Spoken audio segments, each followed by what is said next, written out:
Suspense.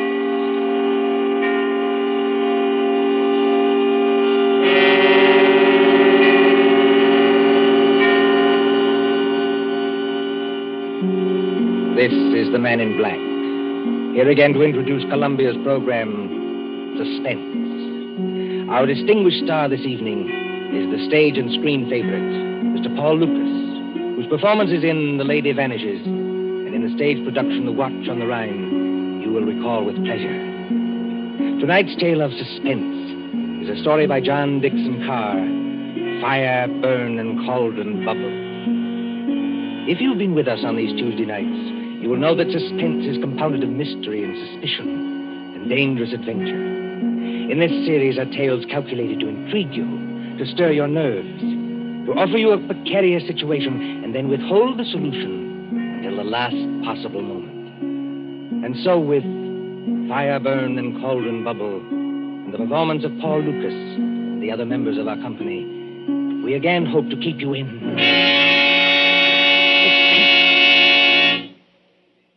Drury Lane Theater presents the distinguished American actor Myron Willard in Shakespeare's Macbeth, with magic effects especially designed by Ludwig von Arnheim.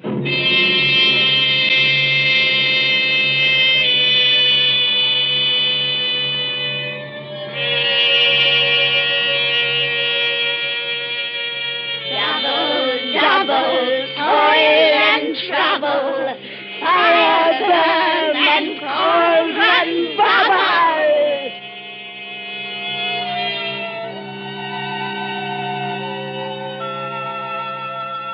Historic Drury Lane Theater, a relic of old London. On this site, in the cramped and crooked lanes of Aldwych, there has been a playhouse since Nell Gwynn sold oranges in the pit. The present theater, though modernized, is heavy and darkened with time. By daylight, it is a dinginess of red plush seats, haunted by old ghosts. But at night, when the lights bloom for some new production, when the murmur of a crowd fills the carpeted aisles and the orchestra begins to tune up, it is kindled with that strange magic before the rise of the curtain. Right this way, sir. E12 and 13. Program. Chocolate. Thank you. No, madam. This is row E. Your seat's a G4. And backstage, where nerves crawl and there is a tendency to scream, the three witches of the play are huddled around the peephole in the curtain, looking out into the audience. They are hideous-looking creatures, these witches, in gray rags like cobwebs. But as they speak... Dear, I am scared. Don't let it bother you, darling. You can't even see the audience when the floats are on. There's nothing to worry about. Nothing except the size of the take at the box office. You won't even have to worry about that tonight. Look out there. You two are shaking as much as I am. Now, don't pretend. All right, all right. Everybody's jumpy on first nights. What I can't understand is why they want to use young girls as witches and then make us talk in cracked voices as though we were 80. Double, double, toil and trouble, fire, burn, and cauldron bubble.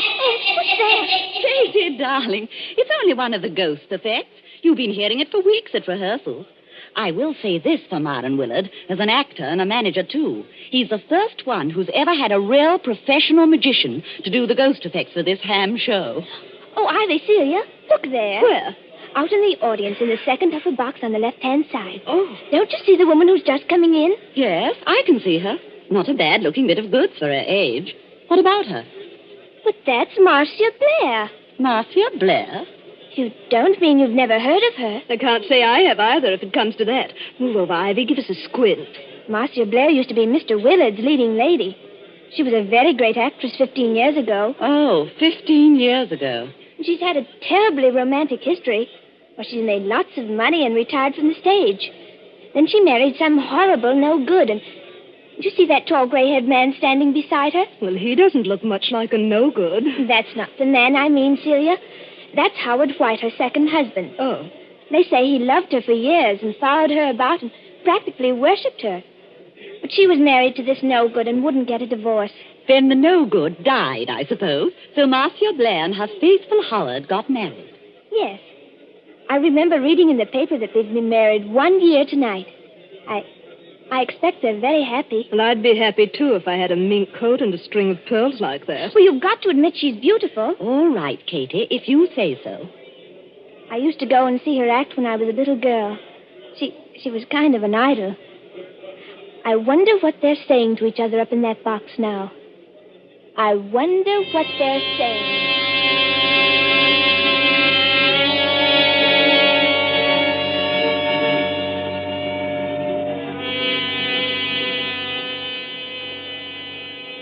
Marcia, dear, I wish you wouldn't be so uneasy. Nothing can happen to you here. You're uneasy yourself, Howard. Yes, I suppose I am a little. Howard, I know I shouldn't be talking like this on our first anniversary, but that's what worries me. What if Barry isn't dead? What if he isn't dead? Oh, listen to me, darling. Your late husband, heaven condemn his soul, died in New York more than a year ago. We have proof of that. Well, then who wrote those letters to me? I don't know, dear. Somebody playing a joke on you. Joke? If you marry him, Marcia, you won't be alive a year from then. Joke. But you're married to me, my dear, and you are alive. Shall I quote you something from another play, Howard? Well? The Ides of March are come. I, Caesar, but not gone. And it's still 2 hours. 2 hours to the time we were actually married. Oh, look here, dear. This is carrying an obsession too far. It would be just like Barry to wait until the last moment, just to make it worse. You knew him. Yes, I knew him. He was a genius. I suppose so.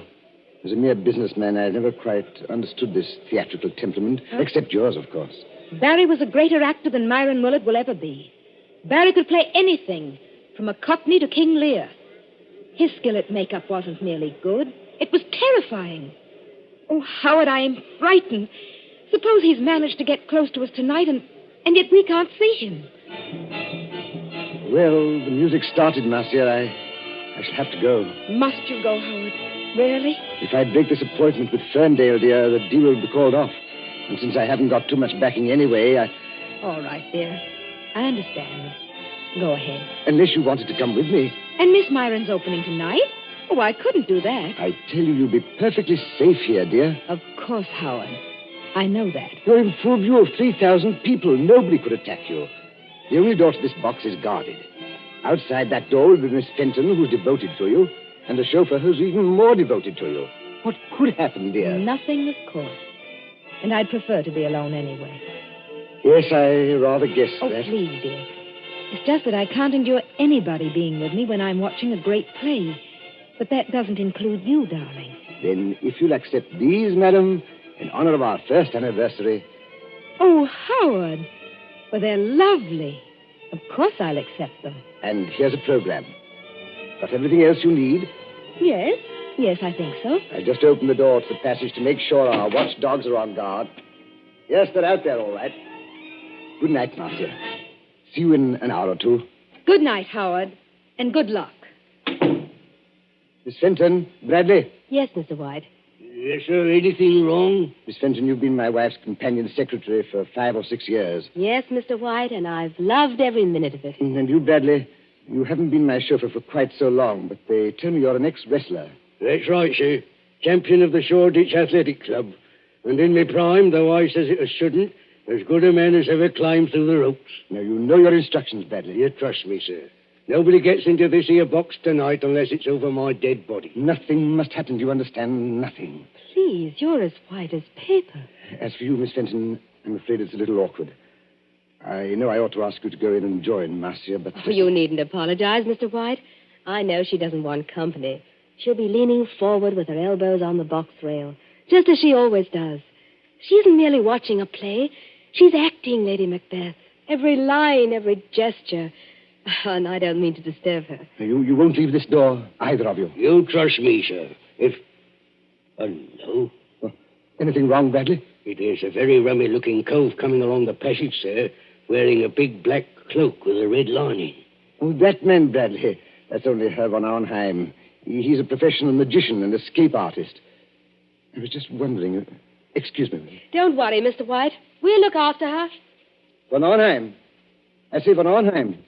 Thou canst not say I did it. Never shake the gory locks at me. I beg your pardon? And I beg yours, my friend. I was merely quoting a line from the play. You are not leaving the theater. Surely not walking out on Macbeth. I'm afraid I've got to. Oh, that's a pity, my friend. You will miss some of my best effects, to say nothing of Shakespeare's. When Banquo's ghost appears at the table. I don't want to hear any more about ghosts, thanks. Banquo's or anybody else's. I imagine you mean your wife's late husband. You've heard about it, then? Yes, your wife has told me a good deal. She seems to think that in my profession I might have some charm over demons or spell against ghosts. You know, Van Arnhem, in a muddled kind of way, that's what I've been wondering myself. Unfortunately, no. I am all too human. But your problem interests me. And I confess it worries me. Worries you? What about me? As I understand it, her first husband was a half-mad American actor who later went completely mad and died in New York. His, what's the word I want? Or obsession? That's it, obsession. His obsession was Marcia Blair's eyes. Yes, always her eyes. They seemed to hypnotize him. It is not new, you know. You'll find the same motive, the eyes of a beautiful woman, all through the works of Edgar Allan Poe. Then, as I understand it, after this man's death, she began to receive a series of letters. Foul letters. Apparently written by him, and threatening her with some rather horrible form of death if she married you. I tell you, Barry Lake is dead. He can't get up out of his coffin. Oh, getting out of coffins, my friend, is not so difficult. I have done it myself. Oh, please stop joking, Van Arnhem. You don't happen to be dead. True. There is that small difference. Is your wife here in the theater tonight? Yes. She wouldn't have come here except that it's Marion Willard's first night. And we haven't seen Marion, either of us, in years. She's back there in Box D. So I hear.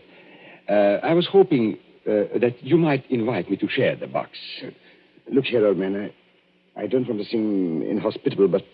She doesn't want company? Well, that's about it. Well, then walk back a little distance with me, this way, so that we can see the stage from the back of the dress circle. Now, the orchestra has stopped, and they'll ring up in a moment. There. Look at it. Look at what? The stage, man. The lights have gone out. All except the dim yellow footlights shining at the curtain. The last cough, the last murmur, the last rustle of program dies away in one vast, breathing hush. The curtain goes up. Let go of my arm, Van Arnhem. I've got to leave. Now, what are the stage directions? A desert place. Thunder and lightning. Enter 3 witches and...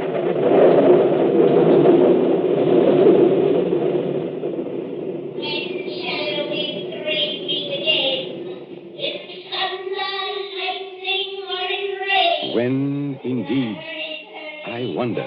I beg your pardon, Van Arnhem. Do you speak? No, it was nothing.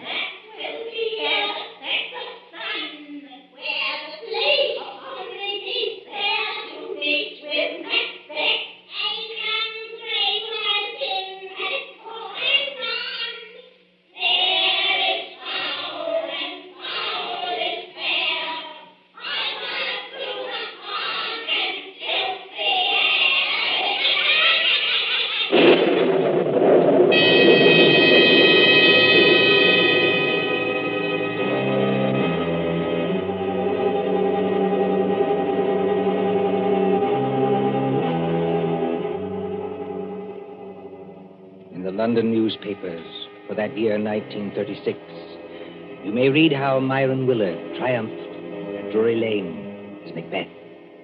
But tonight, as the clock ticks on, there is another drama in the dimly lighted corridor outside Box D. There sits Miss Louise Fenton, Marcia Blair's companion secretary. Beside her, burly and broken-nosed, is big Jim Bradley, the ex-wrestler. And when more than half an hour has passed... There's the applause, Jim. That must be the end of the first act. Yes, I hear it. Nothing's happened. But take my word for it, nothing's going to happen. Oh, she's such a likable person, Jim. And I think one of our greatest Shakespearean actresses. Well, I don't much care for this Shakespeare business, miss. You give me a good movie with gangsters in it. It's my style. Oh, you don't understand, Jim. I've seen her as Juliet, as Rosalind, as Portia, in our own drawing room without any props. I've heard her as Lady Macbeth, too. You should see her eyes. Her eyes, miss? Yes, you should see her eyes when she delivers that speech. The raven himself is hoarse that croaks the fatal entrance. Hey, miss, look there. What is it? That foreign-looking cove in the black cape. Coming along the passage now. Easy. I beg your pardon. You are Miss Louise Fenton, aren't you? Yes, my name is Fenton. What is it? I am Ludwig von Arnheim, a friend of Mr. White's. And I must see Marcia Blair at once. No, you don't, Governor. You're not going in there. Why not? Because nobody goes in there. Not if it was the king himself. That's orders. Now listen to me, both of you. When the lights went on, I happened to be looking at Box D from the other side of the theater. And I think there is something wrong. But there can't be anything wrong. Jim Bradley and I have been sitting here the whole time. Except, of course... Except when? Well, except when I went in there for a few seconds. You went in there, Miss Fenton? May I ask when that was? Well, it was after Mr. White had gone and just before the play started. I went in to ask if she wanted anything. She said she didn't, so I came out again. And Bradley's been with me all the time, except when he went to get a drink of water up the corridor. That's as true as gospel, Governor. One moment and listen to me. Marcia Blair is leaning forward across the railing of the box. Oh, but that's nothing, Herr von Arnheim. That's the way she always is. Does she always fall forward with her arms held straight out and her head down on her arms? Better be careful, miss. It's a trick. Trick? Why not open the door and see for yourselves? Would that do any harm? No, I suppose it wouldn't, but... Oh, there must be some mistake. We haven't heard a sound from in there. There couldn't be anything wrong. You open the door, Miss Fenton. I'm going to hold tight to this gentleman, just in case. Quiet, please. Quiet. What is it, miss? Walk in there with me, both of you. Please go casually, as though nothing were wrong. We don't want to attract attention. Now. Oh, Herr von Arnheim. There's blood all over her face. Yes. And don't begin screaming again, Miss Fenton, when I tell you she's dead. Bradley? Yes, sir? Pick Miss Blair's body up and carry her out into the corridor. In another minute, we'll have the whole theater wanting to know what's wrong. All right, sir. You win. But what about the people in the other boxes? Won't they see? They've gone down to the bar to get a drink. They won't see anything. Hurry. She ain't no lightweight, the poor lady ain't. Steady does it. Hold the door open. That's got it. Now, close the door. Shall I put her down on the floor, Governor? Yes, better do that. I never took those threats seriously. That's what I blame myself for. And if something did happen, well, I thought he'd attack her. I never thought he'd hide away across the theater and fire a shot. And you were quite right, Miss Fenton. Marcia Blair was not shot. She wasn't shot. No, take a look at the wound. Oh, I can't look at it. She was stabbed. Stabbed through the right eye with a narrow, sharp blade, which entered her brain and killed her instantly. Not a pretty death, but a quick one. You seem to know a lot about this, Governor. Perhaps I do, my friend, and perhaps I can guess a lot more. You mean somebody stood out there and threw a knife at her? Like a ruddy music hall turn? No, I don't mean that either. There's no knife in the wound and none in the box. The murderer took it away. Took it away? Exactly. Herr von Arnheim, please wait. You're not saying someone climbed up from outside, 20 or 30 feet from the floor, and stabbed poor Marcia in full sight of 3,000 people? That, Miss Fenton, is what the evidence seems to indicate. But it's impossible. Yet it happened. There is Marcia Blair's body. What's that? Oh, it's the warning bell for the second act. People will be coming back here any minute. What are we going to do?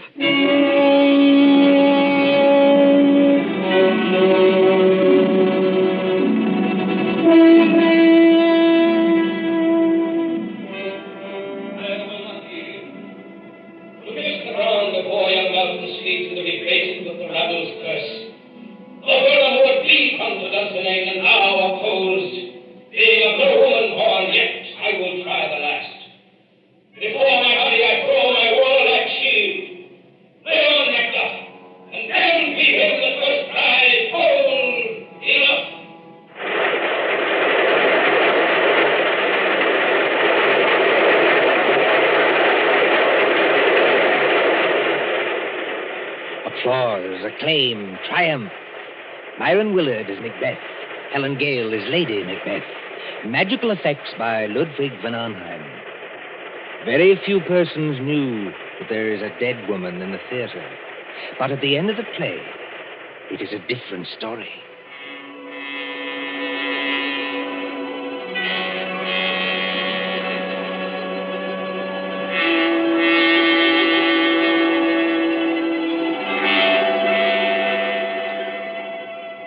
crowd files out, past a cordon of police. The lights are extinguished. The great theater is dark and mumbling with echoes. See the stage now.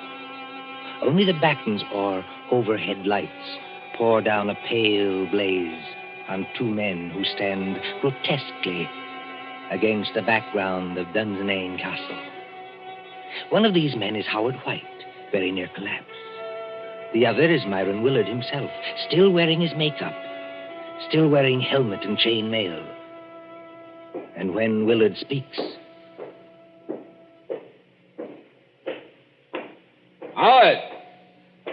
Howard White!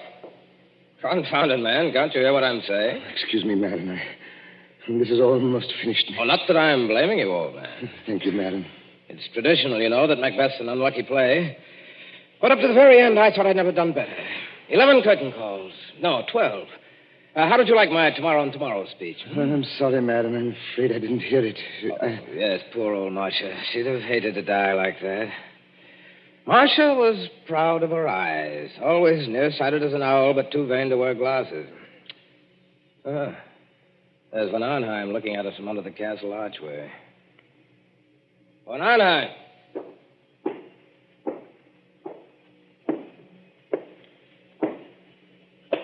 Did you call me, my friend? You're rather difficult to recognize under all that Macbeth makeup. Yes, I was just thinking the same thing. Never mind that. Where are the police now? At the moment, Mr. Willard, the police are in your dressing room. They are using it for questioning. No reception tonight, of course. No, but I thought you might be interested in 2 items of information that police have just discovered. Go on. We had a fairly full house tonight, I believe. Fairly full. Every seat was reserved. Reserved, yes, but not occupied. I don't follow you. 1 box on the ground floor, box E to be exact, was empty. Reserved and paid for, but empty. And box E, oddly enough, was just underneath the one occupied by Marcia Blair. Well, all the same, I still don't see quite what you're... Now, our next item of information comes from an usher.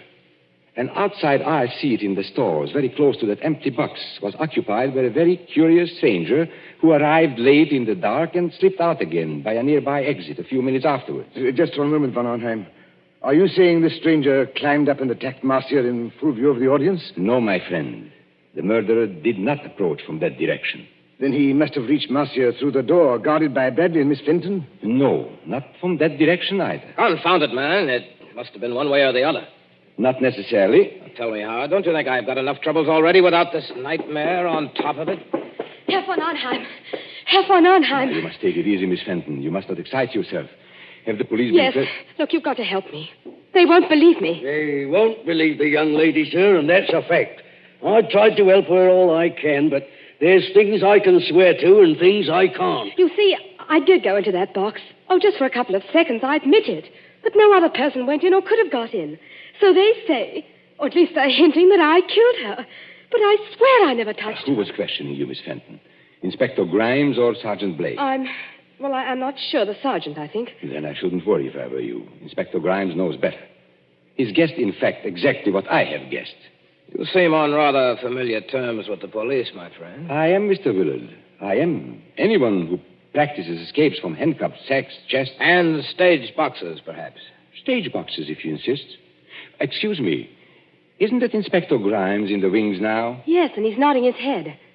Then I can tell you, I think, what you want to know. Well, if you do happen to know anything, it's your duty to speak up. Poor Marcia seems to have had some ridiculous idea that her former husband, Barry Lake, was still alive. Her fears weren't justified, of course, and she wasn't killed by any dead husband. I beg your pardon. Her fears were justified, though not quite in the way she believed. And she was killed by her husband. Then Barry Lake is still alive. No, Barry Lake is dead. Well, you don't mean Marcia was really killed by a ghost? No. I mean she was killed by her devoted second husband, Mr. Howard White. Here, stop. You hear what they say? That's not true. It's a slanderous statement. I'll have you in court for it.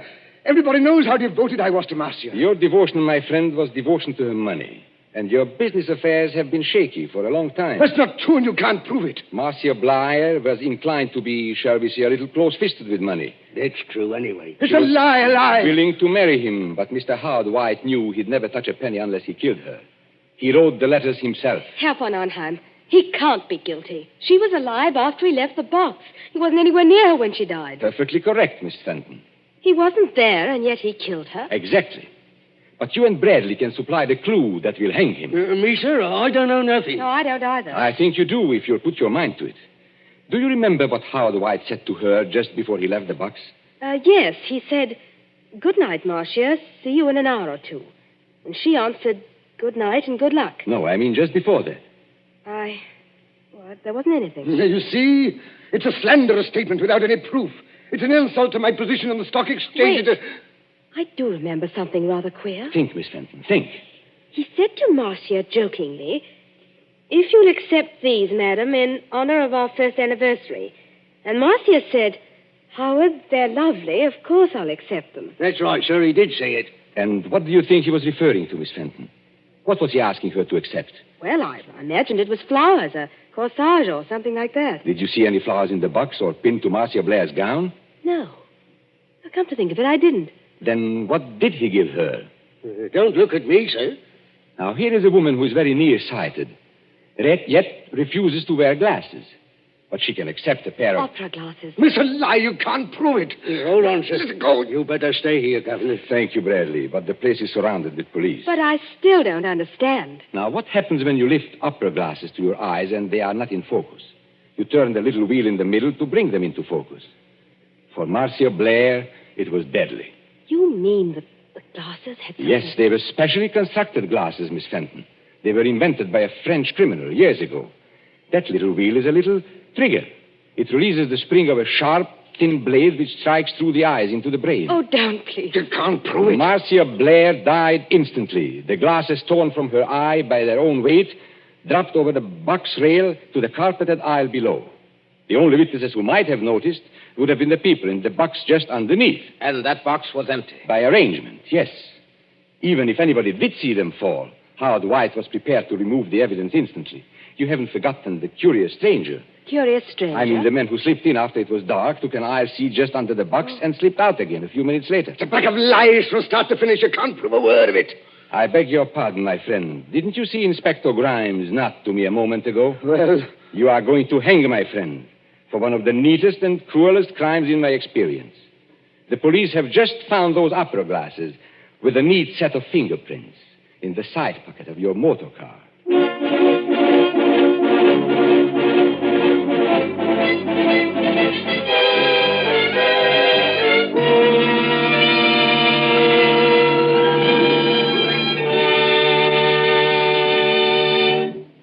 And so ends Fire Burn and Cauldron Bubble, starring the distinguished actor Paul Lucas. Tonight's tale of suspense.